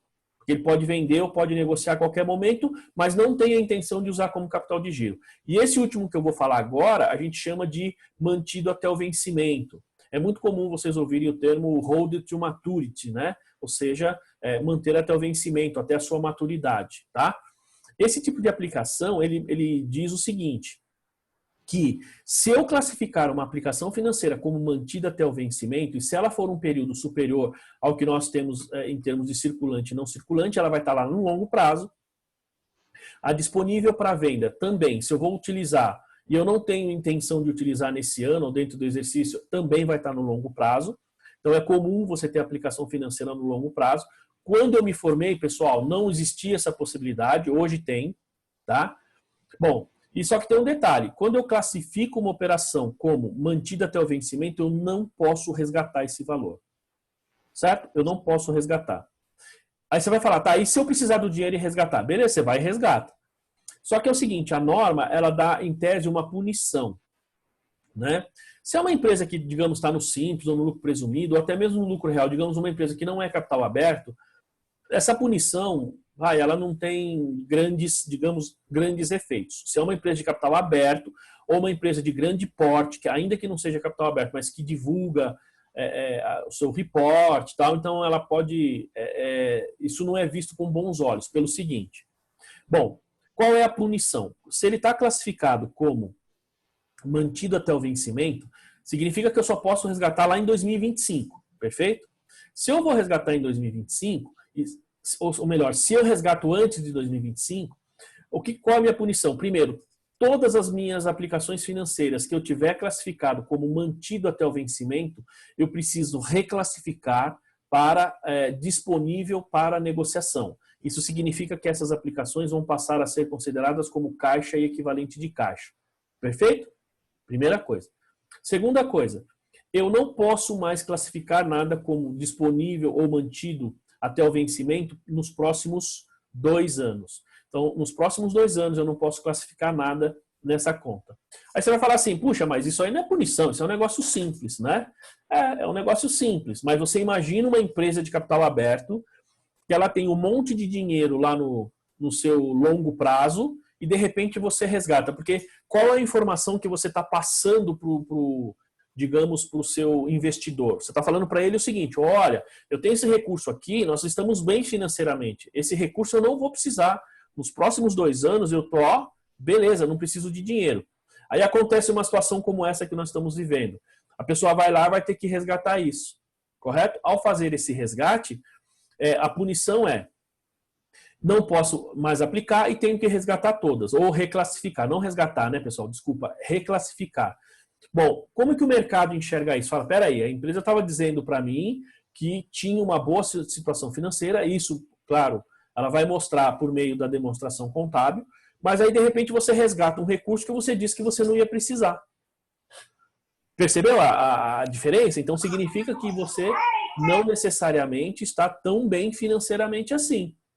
Então, esse é um problema sério aí que as empresas de grande porte, que publicam, bancos e empresas de, digamos, capital aberto, elas ficam sujeitas por conta dessa reclassificação.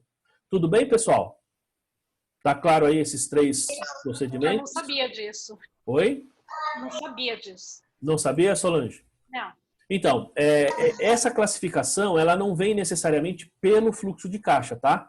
Essa classificação, ela vem lá pelos instrumentos financeiros, mas que é utilizada também aqui no fluxo de caixa. Por isso que ele tem esse procedimento aqui, ó. São aplicações financeiras de curto prazo. Ó, nós estamos falando só esse primeiro item aqui, até a vírgula. Tá? Então, até aí tá claro, né? Sim. Bom, sim. Pode gerar muita especulação, né, professor? Também.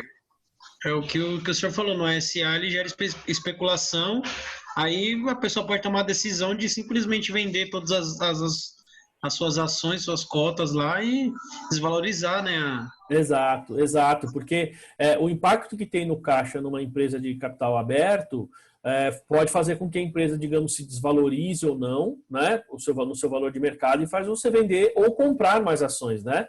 Então isso pode impactar. E se a empresa faz isso tecnicamente, digamos, vai de má fé, ela pode querer valorizar ou não, pode querer manipular o valor dela no mercado. Isso não é bom, né? Isso é péssimo para todo mundo, tá certo? Então isso não poderia ser feito. Tudo bem? Depois ele fala aqui, ó, né, de alta liquidez, tá? Alta liquidez. Bom, e aí por ser alta liquidez, bom, primeiro vamos falar desse item. O que é alta liquidez? É aquela aplicação financeira que você liga no banco ou você vem aqui na internet e você vai pedir simplesmente para baixar 1, 2, 3, até uma semana, para mim, isso para mim é alta liquidez. Ou seja, é uma aplicação financeira que você faz o resgate de forma muito rápida, tá? Por quê? Você tem aplicação financeira que você faz que na hora em que você pede o resgate, tem outras que ficam bloqueadas, tá? Tem aplicação financeira que fica bloqueada nos próximos 6 meses você não pode resgatar. Se a gente pegar esses 3 exemplos que eu passei para vocês, eu estou investindo em títulos do governo, embora o vencimento seja lá em 2020, eu posso resgatar a qualquer momento. Se eu não estou enganado, é toda quarta-feira que tem as operações. Então, se eu quiser resgatar, eu resgato, na próxima quarta-feira está na minha conta. Tá? Se eu não estou enganado, é isso. Vejam que, embora por conta do prazo, o prazo seja de vencimento longo, tá? Mas ela é de conversão imediata, né? De resgate imediato. Uma vez me ofereceram uma aplicação financeira que assim, a pessoa falou, o valor é tanto, a gente garante o seu rendimento, era de risco, porque era em ações. Falou assim, olha, então, mas se as ações caírem abaixo do valor que você está investindo, o valor principal a gente mantém para você. Falei, perfeito. Só que você não pode resgatar nos próximos 6 meses. Perceberam? Então, esse tipo de operação, ela não é caixa equivalente de caixa. Dentro do conceito aqui de fluxo de caixa, ela vai estar como investimento. Porque ela, primeiro, ela é uma aplicação, voltando aqui, né? Ela é uma aplicação. Ela é de curto prazo, em tese, só que se for daqui 6 meses, ela passa os 90 dias e ela não é de alta liquidez. Perfeito? Dúvidas aí nesse conceito? Aí ele vem aqui, fala que são prontamente conversíveis em um montante conhecido de caixa. Tá? Bom, veja só. Se eu estou investindo em ações, pessoal, ações eu não posso considerar como caixa equivalente de caixa. Tá certo? Um dos motivos é exatamente esse conceito que a gente está vendo. Veja, eu não consigo, no momento do resgate, saber quanto eu vou resgatar. Eu não tenho condições de saber isso. Tá? Embora, pessoal, tem um detalhe, tá? Eu posso ter, digamos, caixa em moeda estrangeira. Toda vez que você vai fazer a conversão no final do período, você não sabe necessariamente o valor da cotação, tá certo? Você não sabe. Mas mesmo ele sendo uma moeda estrangeira, ele não perde a característica de caixa. Lembre-se disso, tá? Ah, mas eu estou comprando dólar que eu pretendo converter daqui 6 meses. Tudo bem, você até, digamos, vou considerar esse dólar como um investimento. Tá bom, você até poderia fazer isso, tá? Mas via de regra, moeda estrangeira lá que você tem em espécie continua sendo caixa, apesar de não atender necessariamente este ponto aqui, né? Ó, são prontamente conversíveis em um montante conhecido. Você não conhece necessariamente o montante que você vai fazer a conversão, porque a cotação muda todo dia, tá certo? Mas aqui ele está falando assim, olha, eu vou resgatar minha aplicação financeira e eu sei o quanto eu vou resgatar, tá? Ou seja, é um valor que você consegue estimar com confiabilidade. Se eu estiver investindo em ações eu não posso considerar como caixa equivalente de caixa. Por quê? O valor das ações muda todo dia. Se vocês pegarem aquele caso da... Como é que chama? Você pega o caso da Vale, o caso daquela outra empresa que nós falamos na semana passada, da Samarco. Se você pegar o caso da JBS lá, quando houve aquele problema com o Temer. O caso das ações da JBS, né, caiu 40% de um dia para o outro, se eu não me engano, né? Então vejam que você tem uma variação muito grande. E aí esse tipo de investimento, embora você tenha colocado recurso, não pode ser considerado como caixa e equivalentes de caixa, tá bom? E por último ele fala aqui, ó, e que estão sujeitas a um insignificante risco de mudança de valor. Bom, o que quer dizer isso? Claro que se quando eu vou resgatar eu conheço ou tenho uma estimativa muito próxima do que é aquele valor, consequentemente a minha estimativa, ou seja, o risco de mudar valor é muito baixo. Percebe? Essas duas coisas elas estão atreladas. Se o risco de mudar valor é bastante alto, então em tese não deveria ser caixa equivalente de caixa. Nós estamos falando aí de um investimento, tá bom?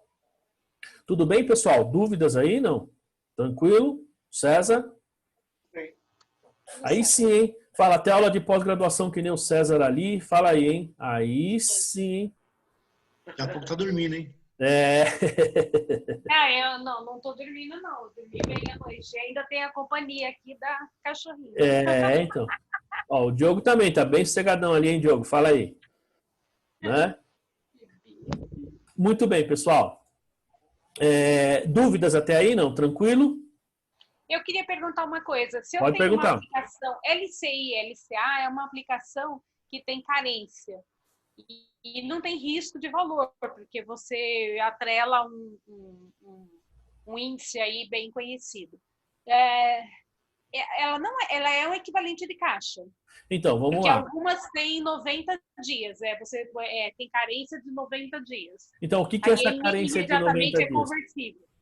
Oi? Então, o que é essa... Vamos lá, vamos entender bem essa carência de 90 dias. Ou seja, você tem a aplicação agora, né? E como se diz? Você... Não pode resgatar. Oi? Então, Não você pode não resgatar. pode resgatar, certo? Isso significa que você vai resgatar depois de 90 dias. Isso. Tá. Bom, primeira coisa que eu considero, Solange, é o seguinte. Tá, você vai resgatar depois de 90 dias. Então, você pode resgatar no 91º dia, tá certo? No dia 91 você pode resgatar. Beleza. Mas, primeiro, qual que é a sua intenção?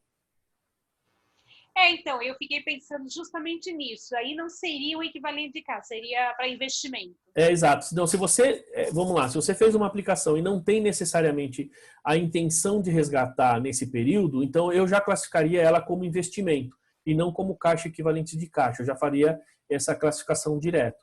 Entendeu? Entendi. Até porque você não vai usar nos próximos 90 dias. Então, por que você está fazendo uma aplicação desse tipo? Porque você está fazendo investimento. Entendi. Certo? Está mais ligado à intenção do investimento do que propriamente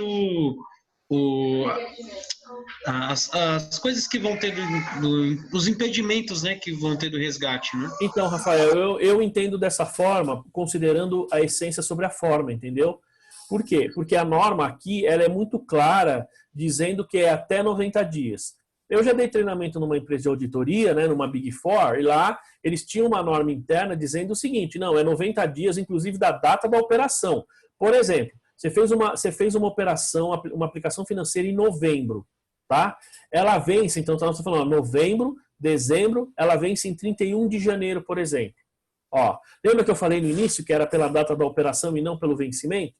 Bom, se você pegar o seu balanço, você tem um mês depois, na hora do resgate, você vai ter 30 dias da data do seu balanço, não tem? Perfeito. Certo. Só que assim, quando eu fiz a aplicação, ela tinha uma data de vencimento ou de resgate, como é o caso que a Solange falou, de 90 dias. Então, de cara, ainda que ela vai passar só 30 dias da data do meu balanço, eu já devo considerar como investimento. E lá no meu... também tem essa análise, né? Também tem. E aí, eu tinha pensado nisso, a data que eu estou fazendo o meu fechamento. Exato. Então, não é... eu não tinha entendido quando você falou a primeira vez sobre a operação. Agora eu compreendi. Até porque, assim, às vezes tem alguns certos tipos de investimento que eles também têm uma previsão de resgate, 6 meses ou superior a 90 dias, porém é possível resgatar, pagando uma taxa, uma multa, algo do tipo. Então, se fosse considerar só o período, mesmo assim ainda daria para você resgatar, só que você perderia dinheiro. Então, diga, Solange, fala. Não, era isso mesmo. Eu não tinha entendido quando você falou, mas agora eu compreendi que a análise é da data que fez a operação. Não tem o que falta ainda para resgatar no momento que eu estou fazendo o meu fluxo de caixa. Exatamente. Uma coisa que você tem que levar em consideração, Rafa, na sua fala, é a seguinte. Veja, numa aplicação financeira, dificilmente você perde dinheiro. Você perde se ela for, por exemplo, de alto risco, ou seja, ações. Então, você pode ter um valor aqui e lá no resgate vai estar aqui embaixo, aí você perdeu. Agora, você tem que levar em consideração que, por exemplo, você está aplicando num título aí, num fundo. O fundo não, né? Porque o fundo também, dependendo do caso, tem risco. Mas está aplicando, por exemplo, como você falou LCI, né, Solange? Uma LCI, um CDB, enfim. Esse tipo de operação, não é que você não perde dinheiro. Você deixa de ganhar. Sim. Certo? Exato. Perder e deixar de ganhar são coisas diferentes. É claro esse conceito para vocês, Diogo, aí, Ricardo? É claro para vocês aí essa diferença, Marcelo, entre perder e deixar de ganhar, não? Sim. Tranquilo? Bom, então a gente leva em consideração esse fator, né? Porque assim, se eu resgatar antes, se ela tiver classificada como, veja, disponível para venda, significa que, em tese, ela vai estar no longo prazo. Só que o nome já diz, você pode resgatar a qualquer momento. Tá certo? Quando ela está disponível para negociação, que é caixa equivalente de caixa, então, em tese, eu preciso tomar mais cuidado nessa classificação. Por quê? Eu não posso, no fluxo de caixa, classificar um recurso como caixa equivalente de caixa, mas, na verdade, eu vou utilizar esse recurso lá na frente. Eu não tenho intenção de usar esse dinheiro agora. Então, isso faz diferença para quem está tomando decisão. Tá claro isso? Mas tem um detalhe, pessoal. Mas tem um detalhe, que é o seguinte. Bom, aí então vamos lá para o escritório de contabilidade. Né? Estou lá na minha empresa, acabei de receber do meu cliente um extrato de aplicação financeira. E aí? Como é que eu vou saber isso daí? Eu vou ligar para o cliente, vou perguntar para ele qual que é a intenção dele? Essa era a minha dúvida. Então, tem que perguntar, não tem jeito. Então, pode falar, César. Ele tem que informar para a gente poder distinguir qualquer uma e qualquer outra. Perfeito. Mas será que o cliente vai saber? Provavelmente, se for um cliente pequeno... Perguntar para ele o que você pretende fazer com o dinheiro e tal. Mas se for um cliente pequeno, médio, ele vai falar assim para você, eu vou usar esse dinheiro na hora que eu achar que eu tenho que usar. Entendeu? Então, eu vou ser bem sincero com vocês. Eu já classifico direto como caixa equivalente de caixa. Tá certo? A não ser que chega na sua mão um documento lá da aplicação financeira, você vê o vencimento e ali você vê que ele tem a carência, como a Solange falou. Se não tiver esse tipo de, digamos, de carência, esse tipo de coisa, então efetivamente eu já classifico como caixa equivalente de caixa. A gente passa por essa dificuldade o tempo todo, né? Eu acho que o mais prudente seria você classificar como caixa equivalente de caixa. Entendeu? Por quê? Você não sabe a hora que o cara vai usar o dinheiro, né? Não que ele tenha alguma multa por conta disso, mas na hora que você fechou o seu balanço, aquele dinheiro está ali em tese disponível para ele usar. E como a gente não tem, digamos, influência sobre esse cliente, sobre o que ele poderia ou não fazer em termos de utilização de recursos, né? Digamos, ainda mais numa situação como essa que a gente está vivendo, compensa mais classificar como caixa equivalente de caixa direto, sem pensar. Tudo bem? Dúvidas, pessoal? Certeza? O Diogo está querendo falar. Não. Quer falar, Diogo? Professor, vou precisar... Alguém quer falar alguma coisa aí? Não? Tranquilo? Não, eu ia só pedir uma licença aqui, professor. Eu vou precisar me ausentar por uns 10 minutinhos mais ou menos. Vou ter que comprar material para o pessoal que está trabalhando aqui em casa. Não, então, eu retorno. São 10 horas. Quanto tempo, pessoal? A gente vai fazer de intervalo aí? 20 minutos? Tá bom ou não? Tá ótimo. 20 minutos? Café? Então, nós estamos fazendo o seguinte, ó, das 8 às 10, das 10h20 ao meio-dia, tá certo? Só um detalhe, então, ó, pessoal, como eu disse a vocês, para o vídeo não ficar 4 horas aqui e depois para ele ficar renderizando lá, demorar muito, até depois para vocês assistirem, então é o seguinte, eu vou acabar com essa reunião agora, tá certo? E depois, o que vai acontecer? Depois quando der 10h20, vocês podem efetivamente clicar no mesmo link e entrar na mesma reunião. Tá bom? Isso significa que eu vou gravar 2 vídeos, um antes e um depois do intervalo. Perfeito? Perfeito, maravilha. Pode Então, beleza, deixar. pessoal. Então, eu estou encerrando a reunião então vai agora. estar certinho para eu fazer lá, não vai atrapalhar em nada. Maravilha. Então, beleza. Aí, daqui 20 minutos, estamos de volta aí. Tudo bem? Valeu, então. Beleza, pessoal? Obrigada, professor. Cafezinho Até aí. Até daqui a pouquinho. Até daqui a pouco. Até.